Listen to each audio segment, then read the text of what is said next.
So you have a sore throat that is just killing you, but you don't really want to come in and see me. I don't blame you. Nobody loves going to the doctor. So to help you with that, in this video, I'm going to teach you how to treat that sore throat quickly and easily at home.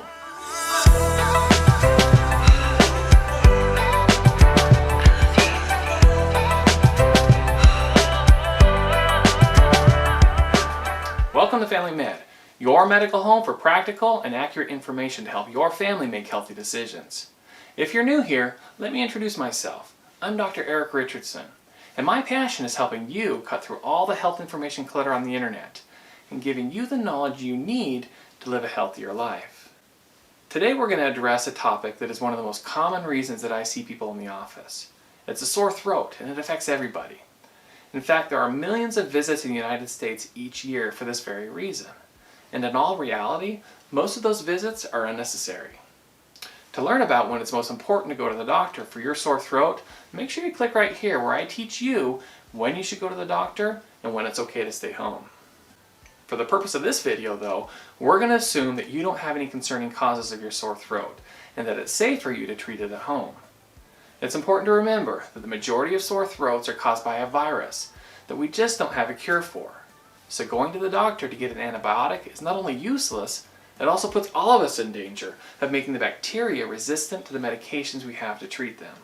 So when we talk about approaches to treating a sore throat, there are three general categories that we're going to focus on. This is going to be oral medications, topical treatments, and what we call environmental treatments. The great thing about these three areas is that when we use several of them at the same time, you can do really well in controlling your symptoms. So what kind of medications are helpful? Well, the most common ones that I recommend trying at home are ibuprofen, acetaminophen, or Tylenol. These tend to be the most effective in helping control sore throat pain. I have found that following the manufacturer's dosing instructions and using them throughout the course of your illness can really help. Now verify with your doctor on whether this is safe for you, but my patients, I found that alternating the appropriate dose of Tylenol and ibuprofen every 3 hours can really provide a lot of relief. This probably provides the best and most lasting relief. However, it can take up to an hour to start to get some relief. And that's where the topical therapies help, and should be the next thing you can try. There are a lot of different topical therapies that can help quite a bit. They tend to be quicker acting, but they don't tend to last quite as long. That's why using it with some oral medications can get you some better control of your pain. These are going to be your throat lozenges or sprays. Now when you're looking for a lozenge, the most common active ingredients are menthol, dicyclonine, benzocaine, or one called hexyresorcinol. They all act as local anesthetics to numb your throat. Now when you look for sprays, the most common ingredients that are out there are phenol, benzocaine. These also provide a way to temporarily numb the throat. These can be most helpful when you need some relief right away, such as right before eating or drinking. Let me pass on a caution though.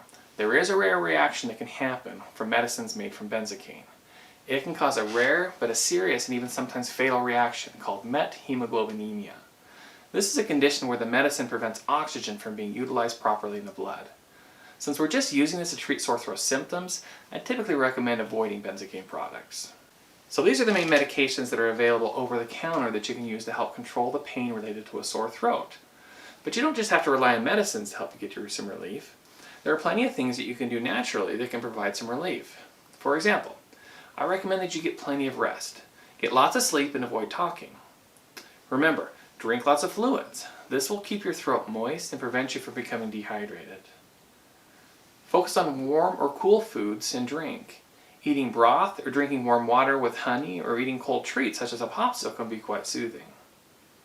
Gargle with salt water. Take a half of a teaspoon of salt in a cup of warm water and gargle it for 20 or 30 seconds. The salt helps shrink the swelling in the throat and can provide some relief. Get a cool mist humidifier. Dry air can cause a lot of irritation, and keeping it nice and humid will help. Make sure that the humidifier does blow cool air and clean it on a regular basis. And finally, avoid irritants like cigarette smoke that can make it worse. Employing all of these ideas that we talked about today can make a big difference in helping you get through this miserable illness. As with any condition though, it's important to understand that if these symptoms are going on for several days and not improving, or getting worse, or your treatments are not helping, then go in and get seen by your doctor to make sure that there isn't something more significant going on. If you haven't seen it already, make sure you click here to learn about when you should go seek care for your sore throat and how to know if it is more likely to be strep. If you have a cold with your sore throat, click here to learn about ways that you can treat your cold symptoms at home. So until next time, this is Family Med with Dr. Richardson. And remember, don't forget to take care of your body because it's the only one you have.